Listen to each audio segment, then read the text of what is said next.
주님의 이름으로 사랑하고 축복합니다. 네, 반갑게 인사해 주셔서 감사합니다. 또 해서 기도해 주시면 좋겠습니다. 또 성우님이 이제 출장으로 해서 여기 못 왔는데 또 다른 성우님이 이렇게 말씀을 읽어주시니 이게 참 하나님께 쓰임 받는, 내가 무엇을 할 줄 아는 사람이 이 시대에 그 시간이 필요해요. 내가 무엇을 해야 되는지 아는 사람. 요즘에 지금 이제 영화 중에, 영화는 여러분 시대와 이 현상을 반영하지 않습니까? 그래서 우리 광야를 지나며, 또 우리가 또 그 말씀을 들었는데 하필 또 신의 악단이라고 광야를 지나며 이 찬양을 하면서 영화를 개봉해서 우리만 은혜가 좀 넘쳤던 것 같아요. 그런데 지금 또 왕과 함께하는 남자라는 그 조선을 배경으로 한 그 단종의 배경으로 한 그 영화를 개봉했는데, 단종을 이제 폐위시키고 영월로 유배를 보내고 아무도 그와 함께하지 못하고 그의 시신도 이렇게 건들지 못하면 삼족을 멸한다고 한 명회가 했는데, 그를 이렇게 거두고 함께한, 그 왕과 함께한 남자에 대한 이야기가 있었어요.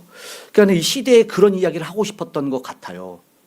정의와 사랑이 필요하고 내가 어떨 때 쓰임 받아야 되는지를 아는 사람이 이 시대에 필요한 것 같다.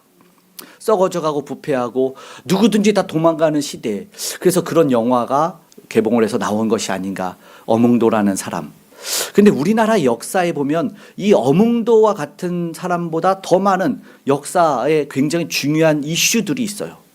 그런 스토리 가운데 제가 가끔 이야기했던 것 중에 그 왕가인데 그 마부에게 무릎 꿇고 형님했던 이야기가 있을 거예요. 실제로 그 승동교회, 이길 승자죠. 승동교회에 있었던 한 100년 전 정도, 뭐 그리 멀지 않잖아요. 그죠? 우리도 다 100년 정도 살 거니까.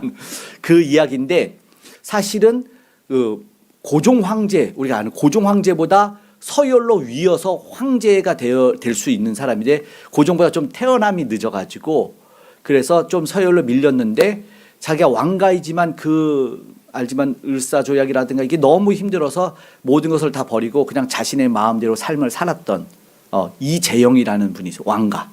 그러니까 그분은 당연히 왕가 중에 처음 예수 그리스도를 믿은 사람인데, 어떻게 믿게 됐냐? 그냥 본인이 이렇게 이 선조들한테 예배 절하러 가고 이럴 때 동행했던 마부가 있었는데, 그분도 엄신데 엄귀현이라는 분이 계셨어요. 영수, 교회에서 직분이 영수라고, 교회를 짓거나 늘 거주하면서 돌보는 게 지금의 뭐 장로님 같은 역할을 하는 영수의 역할에서 엄영수로 알려져 있는데, 사실은 이름이 본명이 엄귀현인데, 그분이 마부로서 가다가 안 되겠다 싶어서 이재영이라는 왕손한테 복음을 전한 거예요. 나리 예수님 믿으시죠? 그랬더니 버럭 화를 내면서, 네가 나한테 어떻게 예수님을 전하냐고, 네가 이렇게 예수 믿으면은 뭐 네가 이 마부가 양반이라도 되는 줄 아냐? 딱 이렇게 한 거예요. 그랬더니 얘기를 딱 하는 게, 조용히 잠시 기도를 하더니 그 마부 이제 엄귀현이, 제가 이 전하는 예수 믿는 거는 그런 도리가 아닙니다. 뭐냐 그랬더니, 이 마부가, 이 평민이, 이 쌍놈이 이렇게 양반이 되는 그런 얘기가 아니라 예수님을 믿는 얘기고, 내게 맡겨주신 직분인 마부를 더 잘하기 위함입니다. 만약에 나리께서 예수님을 믿으면 내가 평생 나리의 마차를 끄는 마부가 되겠습니다. 이렇게 말하니까 충격을 받은 거예요. 이게 뭔가? 예수님을 믿는다는 건 내가 생각했던 거랑 너무 다르잖아. 우리 솔직히 예수님 믿고 되게 많이 충격받지 않습니까? 똑같이 받은 거예요. 그리고 이제 막 그 당시 우리가 알지만 평양 부흥회로부터 계속 이어져서 내려오다가 이 승동교회에서도, 이 서울의 승동교회에서도 이제 인사동 쪽에, 이거는 부흥회를 하니까 이제 아내랑 같이 그 집회를 참여를 한 거예요. 그랬더니 거기에 말씀드린 영수로 계신 엄영수께서 그를 맞아들인 거죠. 그러면서 오셨냐고 그랬더니, 내가 여기는 한 믿음의 공동체 아니겠습니까? 이제는 내가 나이도 많으시니 형님이라고 부르겠습니다. 라고 형님이라고 불렀다는. 그 놀랍죠. 그런데 더 놀라운 건 뭔지 아십니까? 그 후로 몇 년 후 신학을 하고 거기에 장로가 되고 신학을 해서 제 선배인 평양신학교에 가가지고 거기서 목사 안수를 받고 남대문 교회, 선교사님이 재중원에서 교회가 된 남대문 교회의 2대 담임 목사님이 됩니다. 그리고 그 승동교회는 7대 목사가 되고, 그 9대 목사는 우리가 잘 아는 김익두라는 깡패였다는 그분이 했던 것이죠. 이것이 사실 우리나라의 전설이고 역사입니다. 그러니까 내가 감당해야 되는, 결국 이재영이라는 왕가가 예수님을 믿게 된 거에는 엄기현이라는 사람의 헌신, 그리스도인의 삶의 이 모습이 있었다는 겁니다. 오늘 우리가 함께 볼 이 본문 누구십니까? 오늘 우리에게 묻는 말씀입니다. 예수님을 믿는 그 삶을 살아내고 있는지 한번 말씀을 통해서 진지하게 생각해 봤으면 좋겠습니다. 우리의 역사는요, 우리의 삶은 소설에 나오는 이야기가 아니고 꾸며낸 이야기가 아니라 실제다라는 이야기입니다. 오늘 그 충격적인 이야기, 어쩌면 왕가 사는 남자라는 어몽도, 아니면 이재영의 왕가에게 복음을 전했던 엄귀현도 화려한 직분 때문에 그를 변화시킨 게 아니었어요. 가장 낮은 곳에서 내가 해야 될 일을 했을 때 바로 그 놀라운 역사가 일어났다라는 것을 기억했으면 좋겠어요. 내가 맛을 내야 되는 자리가 무엇인가, 내가 빛을 내야 되는 곳은 어디인가라는 것이죠. 오늘 이 시간 진짜 능력이 어디서 나타나는가, 오늘 우리의 정체성이 회복되는 귀한 복된 시간 되기를 원합니다. 아멘. 오늘 우리는 예수님이 부르신 목적, 제자들에게 뭐라고 부르실까, 오늘 한 번 더 놀라운 선언을 하시는데, 오늘 본문의 시작 13절 14절을 함께 한 목소리로 읽어보고 시작하겠습니다. 너희는 세상의 소금이니 소금이 만일 그 맛을 잃으면 무엇으로 짜게 하리요. 후에는 아무 쓸데없어 다만 밖에 버려져 사람에게 밟힐 뿐이니라. 너희는 세상의 빛이라. 산 위에 있는 동네가 숨겨지지 못할 것이요. 아멘. 우리는 이 말씀 빛을 읽을 때 소금이 나보고 되라고 하시는구나, 나보고 빛이 되라고 하시는구나. 도덕적 훈계, 성경은요 도덕적 훈계에 대한 이야기가 절대 아닙니다. 어떤 윤리에 갇혀 있는 얘기가 아니다라는 것이죠. 이 소금 헬라스, 빛은 포스, 우리 포스라는 말 들어봤을 텐데, 이게 원문으로 보면 조금 더 강렬한 메시지가 있어요. 그러니까는 시작이 뭐냐면 복이 써라 했던 마카리오스 이것처럼 호메이스라고 말하면서 무슨 말하면 너희는 이라고 말하면, 너희 나를 부른 거 갑자기 깜짝 놀란 거죠. 그 너희는 뭔데 했더니 그곳의 소금이다, 그곳의 빛이다, 이렇게 얘기를 해버리는 거죠. 그러니까 그곳에서 쓰임 받는 소금이다라는 이야기를 하죠. 그게 정체성이죠. 예수님은 너는 이런 사람 되고 너 이렇게 헌신하고 이렇게 죽어라, 이런 얘기, 열심을 내라, 이런 얘기를 하지 않고 처음 말씀한 존재예요. 존재, 정체성에 대한 얘기다라는 거죠.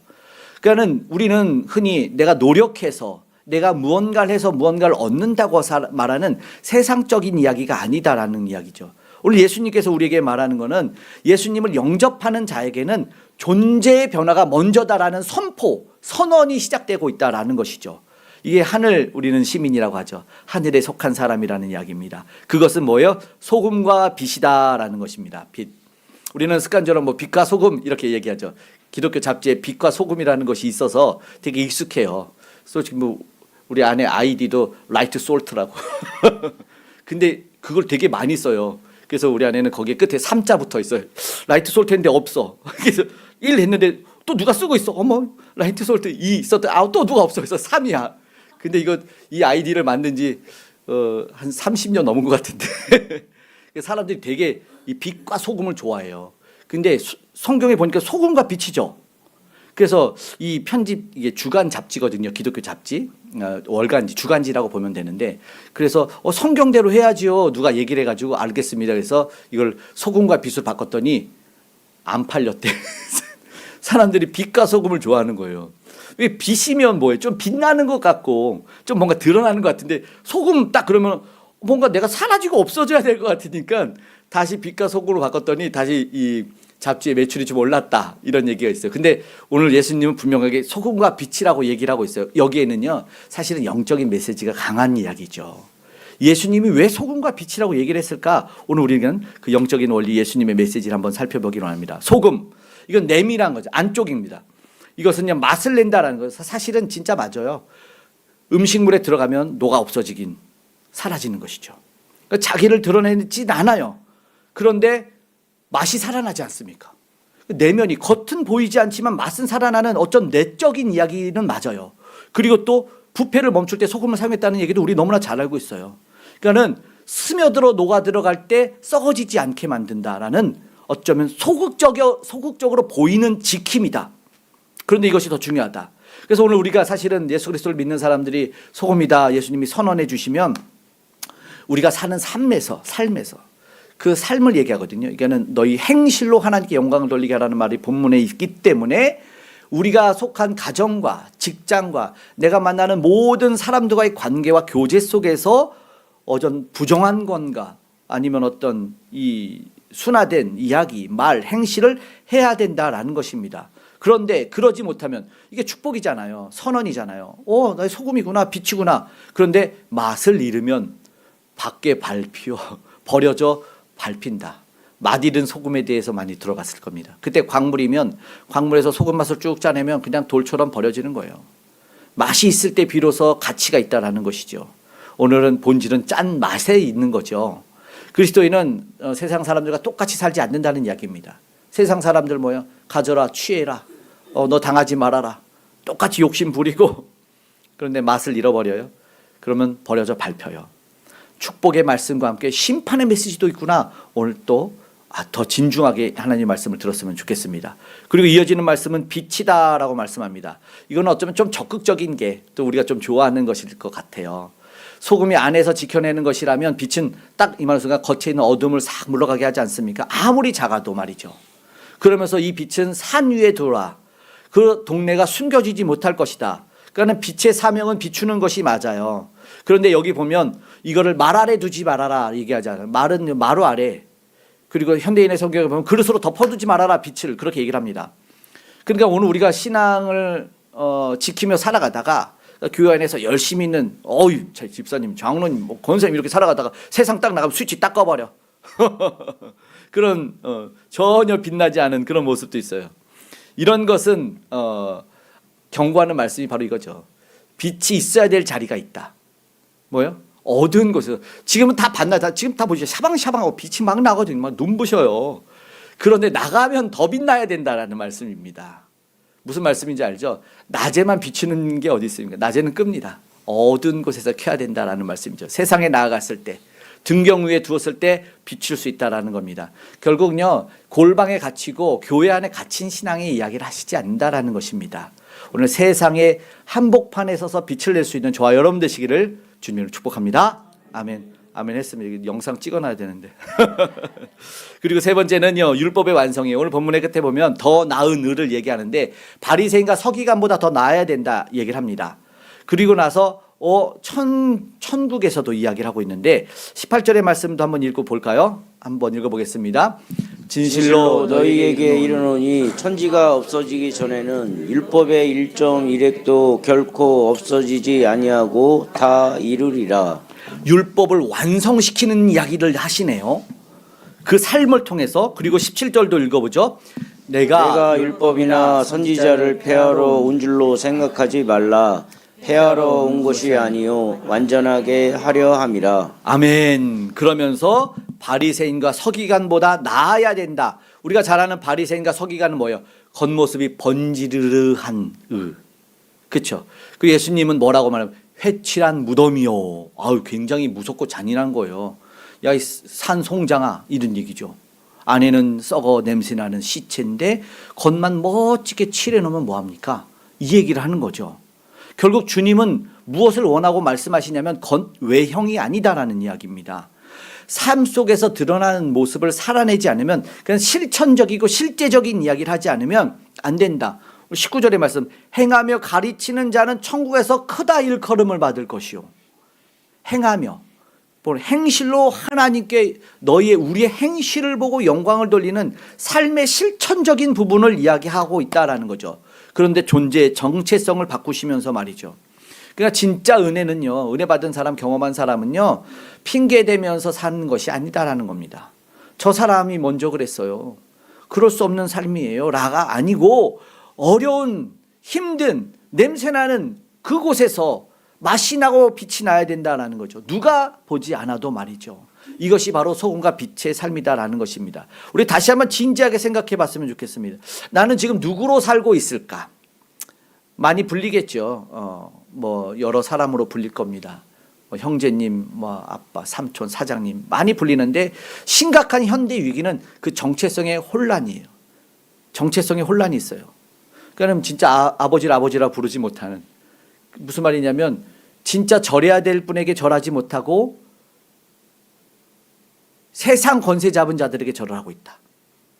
사탄 마귀에게 절하고 있고 그들의 말에만 복종하고 있는 삶이 있을 수 있다라는 이야기죠. 교회가요 많아요. 교회가 많아요. 뭐 우리는 이제 개척교회로 얼마 안 돼서 그렇지만 믿음의 사람들이 생각보다 많아서 10,000명, 10만 명 넘게 예배드리는 교회도 우리나라에 많이 있어요. 큰 교회들이 있어요. 그러면은 교회적으로나 믿음의 사람들의 숫자적으로 보면 이 사람들이 자신들의 영향력을 행사하면 해가 갈수록 날이 갈수록 변해져야 되지 않을까요? 그런데 보면 줄어든대요. 실제적인 보고 통합 측 10년 전에 보고는 54%의 주일학교가 없는, 이상하지 않나? 교회가 믿음의 가정들이고 공동체인데도 점점 줄어들고 없어지는 이야기를 하고 있죠. 세상 속에서 뭔가 조금 이상한 모습이다라는 거죠. 그러니까 말씀드린 대로 교회 안에서는 소금이고 빛인데 부패가 일어나는 세상에서는 그 역할을 못 감당하고 있다라는 이야기를 하는 것이죠. 그러니까 다른 곳에 가 있다라는 거죠. 지난 수요 예배 때 제가 1974년 로잔 대회 존 스투트 교수님이 했던 이야기를 통해서 사회 정치 참여에 대한 경고의 이야기를 한번 들은 적이 있어요. 그렇지 않습니까? 그러니까 사람들이 화려한 집회들은 참여하고 어떤 정치 개혁적인 것에는 막 힘을 내어서 막 모이자 하는데, 근데 구원이라는 게 교회 다니는 것이 1차적인 목적이 무엇인가 말씀을 드렸죠. 이건요, 주님을 만나고 내 죄를 회개하고 삶이 변화된 회심한 믿음의 사람의 얘기, 개인의 얘기예요. 그런데 우리는 화려한 곳에서 어떤 큰 곳에서 뭔가만 기대하고 있어요. 절대 아닙니다. 내 곁에 작은 사람, 소외하고 외면한 사람이 예수님 만나는 그 이야기를 하는 것이, 이것이 교회거든요. 그런데 다른 곳에서만 모여요. 힘을 내고 있어요. 물론 그래야 될 필요도 있겠지만 거기에만 몰입되고 1차적 가장 근원적인 구원에 대한 이야기는 너무 멀리하고 등한시하고 있지 않나. 그런 분들이 있더라고요. 정치는 열심히 다녀, 집회는 다니는데 정말 내 옆에 한 사람을 위해서는 기도를 안 한다, 이 말입니다. 이것이 혼란 겪고 있는 내 정체성이다라는 것입니다. 정말 비춰야 될 곳을 비추고 맛내야 될 곳을 맛을 내야 되지 않을까. 오늘 우리에게 그 정체, 너는 누구냐라고 예수님이 말씀하셨는데 그 진짜 중요한 정체성을 방임하고 있지는 않는가. 그래서 오늘 우리는 회복했으면 좋겠습니다. 소금과 빛의 삶을 회복했으면 좋겠어요. 우리는 사실 굉장히 아름다운 존재입니다. 하나님의 형상을 닮은 아름다운 존재고 고결한 피조물입니다.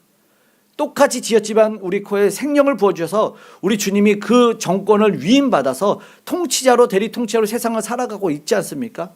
그러면서 예수님은 새롭게 그래서 소금과 빛이다라고 말하며 우리 행실이 하나님께 영광이 된다고 얘기하는 그런 존재라고 하는데 그걸 모르고 있어요. 어떤 설문조사에서 당신의 외모를 바꿀 수 있다면 바꾸겠는가 했더니 상당수의 여성뿐만 아니라 남성도 네, 바꾸고 싶어요. 그냥 속된 말로 네, 저 성형수술하고 싶습니다. 내 외형을 다 바꾸고 싶습니다. 이건 뭐냐면 정말 외모나 존재나 지금의 삶의 불만족이다는 얘기를 반영합니다. 그런데 아우스티니우스는 얘기했어요. 인간은 높은 산, 바다, 거친 파도, 굽이치는 강물, 광활한 태양, 무수히 반짝이는 별을 보면서 경탄하면서도 정말 경탄해야 될 자신의 존재에서는 경탄하지 않는다. 여러분, 우리는 굉장히 소중한 존재고 경탄해야 될 존재입니다. 우리의 존재는요, 빛이 날 수밖에 없어요. 우리 존재는 그곳에 가면 맛이 날 수밖에 없어요. 너무나 다른 것에서만 몰두하고 있다라는 말이죠. 우리는 소금이고 빛입니다. 그러한 존재라서 회복해야 된다. 그렇기 때문에 먼저는 어디서? 자리의 회복을 했으면 좋겠습니다. 자리. 어떤 자리일까요? 여러분, 소금이 소금통에만 멋지게 가둬놓으면 좋겠죠? 아니죠. 소금은요, 음식에 뿌려줘야 됩니다. 빛은요, 낮에 켜줘야 되고요. 어둠 속에 켜줘야 돼. 낮이 아니라 어둠 속에 켜줘야 되죠, 밤에.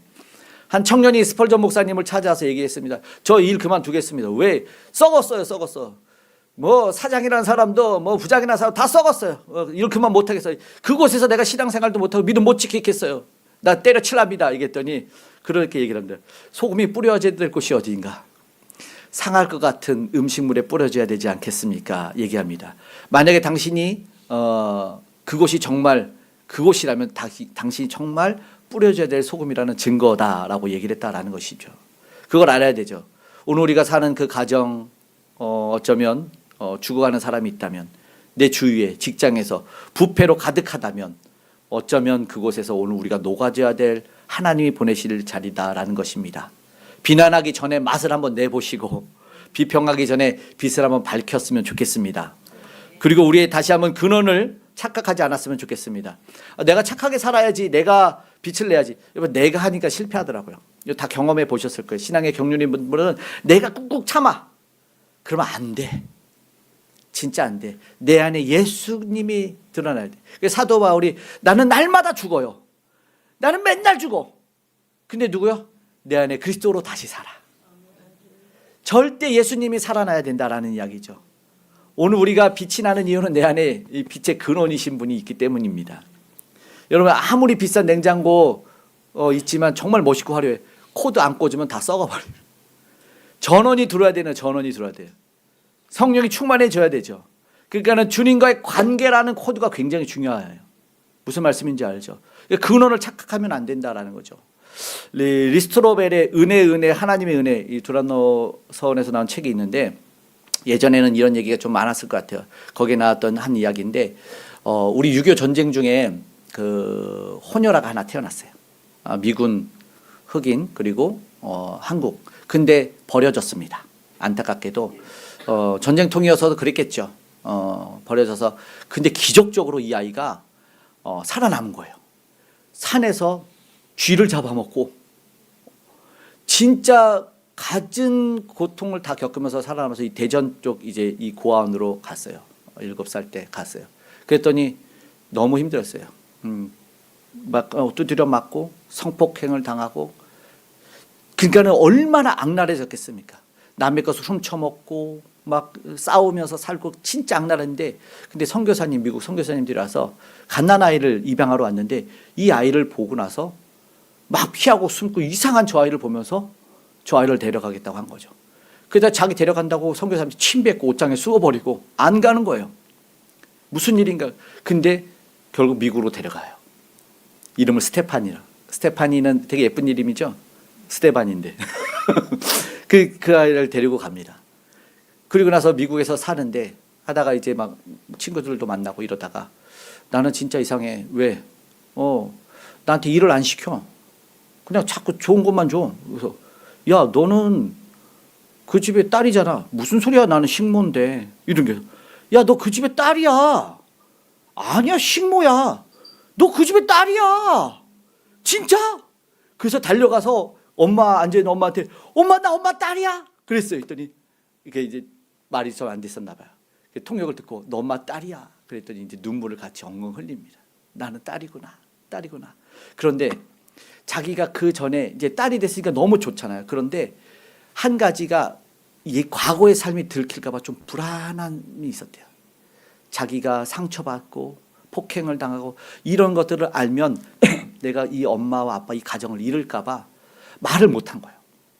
말을 못하고 숨기고 있었어요. 그러다가 어떤 이제 숨기고 한 번도 눈물 흘린 적 없기. 그냥 강하게 혼자 살아남아야겠다. 여기서 쫓겨나면 안 되겠다. 이런 삶이었겠죠. 그러고 있는데 이제 뭐가 난 거죠. 반항도 하고 그러다가 그 선교사님 부부가 얘기를 한 거죠. 너가 이제 알아야 될 게 있다. 너가 만나야 될 분이 있다. 누구냐? 예수님이다. 이런 거죠. 예수님을 만나냐고? 어떻게 만나냐? 내가 예수님 내게 와달라고 얘기를 하고 그 예수님을 만났으면 좋겠다고 방을 이제 나갔대. 그랬더니 진짜 놀랍게 한 번도 이제 뭔가는 알았고 들었지만 이제 기도한 거죠. 예수님 나 만나고 싶습니다. 했더니 예수님이 찾아주셨어요. 그 증거로 어떤 일이 일어나냐면 통곡이 일어났습니다. 한 번도 눈물을 흘려본 적이 없는데 눈물이 쏟아져 내린 거죠. 눈물이 쏟아져 내리면서 얘기를 했죠. 예수님도 버려진 이 땅에서 삶인데 나도 버려진 것 같았는데 예수님이 진짜 찾아주셔서 예수님과 연결되고 삶이 완전히 변해버려요. 계속 울어버린 거죠. 그래서 진짜 내 삶은 예수님에게 하나님에게 아버지로 입양됐을 때 삶이구나라고 울고 울면서 그 이후에 튀기라고 놀리면서 놀림받던 그 삶이 또 상처받은 사람들을 치유하는 사람이 됐다라는 거죠. 그러니까 누구를 만나느냐에 따라서 진짜 인생은 완전히 달라진다라는 이야기를 하고 있습니다. 우리가 버틸 수 있어요. 근데 진짜 코드가 연결되지 않으면, 그 예수님을 인격적으로 만나지 않으면, 그리고 그 우리의 진짜 근원적인 문제가 해결되지 않으면 우리가 흉내는 낼 수 있어요. 신앙적 흉내는 낼 수 있지만 여러분, 눈물은 안 납니다. 예수님 만나야 됩니다. 예수님 만나야지, 그분을 만나야지만 우리의 삶의 변화가 일어납니다. 아멘. 오늘 그랬으면 좋겠어요. 그래서 그 얘기하지 않습니까? 너희 빛이 사람 앞에 비치게 하여 16절에 너희 착한 행실을 보고 하늘에 계신 너희 아버지께 영광을 돌리게 하라. 착한 행실은요, 전도지보다 강해요. 저 사람 교회 다니니까 변했어. 저 사람 하나님 믿으니까, 예수님 만나니까 변했구나. 이런 고백이 이제 좀 저와 여러분 곁에서 좀 터져나왔으면 좋겠습니다. 사명을 감당할 때 오늘 그런 일이 일어났으면 좋겠고, 근데 이게 놀랍게도 이게 축복의 통로다라는 것입니다. 오늘 저 여러분이 소금과 빛으로 살아갈 때 뭐예요? 천국에서 크다 일컬음을 받는답니다. 이것이 진짜 우리가 누리는 축복이다라는 것이죠. 세상에서 유명해지는 그것이 축복이 성공이 아니고, 나 한 사람 때문에 정말 외로운 그 사람, 죽어가는 영혼이 살아나고 쓰러져가는 가정이 살아나는 일이 일어났으면 좋겠다는 것이죠. 그게 오늘 우리를 통해서 가능하다는 거예요. 우리 때문에 우리가 녹아지면 살아나고, 우리가 빛을 내면 누군가가 회복된다는 이야기를 하고 있다는 것이죠. 그러니까 저와 여러분을 통해서 공동체가 깨끗해져요. 아름다워져요. 향내나요. 웃음이 터져나와요. 우리 교회 뭐 그러더라고요. 웃음이 있는 교회들. 너무 행복하지 않습니까? 예수님 만난 사람들 통해서 이게 이미 하늘의 상급이 있다라는 것이다. 그런 일이 일어났으면 좋겠습니다. 오늘 말씀을 이제 정리하고 마쳤으면 좋겠는데요. 성체, 천국의 열쇠, 유명한 책의 저자 이 크로닌 박사님이 자신의 변화된 실화를 이야기하는데, 어떤 얘기냐면, 이 젊은 시절에 의사로서 이 되게 노후되고 낙하된 이 탄광촌에서 일을 하는데, 그곳에 어떤 오해를 통해서 쫓겨나온 간호사 명이 일을 하고 있었대요. 근데 그 사람이 보수도 적고 처우도 없어요. 너무 힘든데 너무나 밝게 일하는 모습 보니까 안타까워서, 야, 너는 처우도 보상도 이렇게 형편없는데 왜 그렇게 밝게 일하고 있냐? 하나님이 살아계시면 너 정말 이 억울하지 않겠냐? 좀 따져봐라 얘기를 했대요. 그랬더니 간호사가 웃으면서 얘기를 했다는 거죠. 박사님, 제가 가치 있는 존재라는 거 하나 주님이 알고 계시면 그것으로 족하지 않을까요? 내가 사랑받는 존재라는 그 하나로 만족함이 있는데, 그분이 알고 계셨고 그분이 함께 하시면 더 이상 뭐가 필요하겠습니까? 진짜로 소유의 가치가 아니라 존재의 가치를 살고 있는 사람을 보고 나서 이 박사님의 삶이 그때부터 변화됐대. 무명의 간호사 때문에. 충격적이죠. 가슴에 쿵쿵 때리더라고요. 이것이 맛을 잃지 않은 소금의 당당한 모습이다. 세상이 알아주지 않아도 주님이 알아주는, 주님이 인정해준 소금, 주님이 인정해준 빛나는 존재면 충분하다. 오늘 질문하고 싶어요. 누구십니까? 당신은 누구십니까? 그곳에서 당신은 누구십니까? 오늘 소금과 빛에는 정관사가 알 거예요. 정관사가 붙어 있어요. 투, 정관사. 투, 포스. 그거는 그곳에서 소금, 그곳에서 빛. 세상에서를 얘기합니다. 세상. 썩어져가고 냄새나고 피하고 싶은 그곳에서 결국요, 우리는 숨겨진 자가 아니라 그리스도의 영광을 비춰내는 존재입니다. 누구십니까? 오늘 저와 여러분 누구일까요? 오늘 한 주간 삶을 살 때 똑같은 방식으로 살지 않았으면 좋겠습니다. 세상 사람처럼 비겁하지 않게, 세상 사람처럼 욕심내고 화내지 않고, 나에게 주신 주님의 은사, 온기가 있음을 보여줬으면 좋겠습니다. 오늘 저와 여러분의 그 따스한 눈빛과 손길이 소금이 될 줄 믿고요, 때로는 손해가 있어도 정직하게 행동할 때 빛이 될 줄 믿습니다. 오늘 여러분 저와 존재 자체가 하나님의 기쁨이 되고 세상을 향한 축복의 통로가 되기를 소망합니다. 천국은 저와 여러분의 것입니다. 우리 함께 가사를 묵상하면서